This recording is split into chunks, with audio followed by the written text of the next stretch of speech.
मुफ्ती साहब कहें मज़ारत अल्लाह जे नाले जी शइ तक़सीम करण या ख़ैरात करण जायज़ है।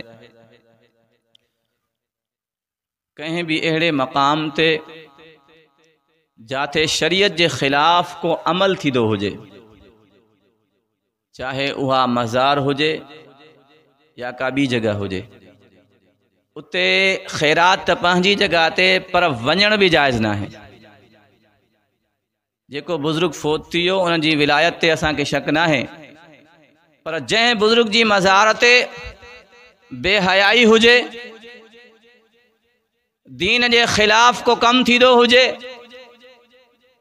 पीर के सजदा थींदा हुजन, गैर महरम मर्द ऐं औरतूं गॾिजी रहन, बिदआत थियन, अहिड़ी मज़ार ते ख़ैरात त छा पर वञण भी जायज़ ना है। ख़ैरात जेकॾहिं तव्हांखे करणी आहे अल्लाह जे नाले ते करणी आहे त पंहिंजे घर में कयो या कंहिं अहिड़ी जगह ते कयो जाते दीनदारी हुजे, जाते अल्लाह रसूल जी ॻाल्हि थींदी हुजे, जाते शरीयत जी ॻाल्हि थींदी हुजे। बिदआत ऐं शिरक वारी जगह ते ख़ैरात न कजे, भलजा अल्लाह जे नाले जी छो न हुजे।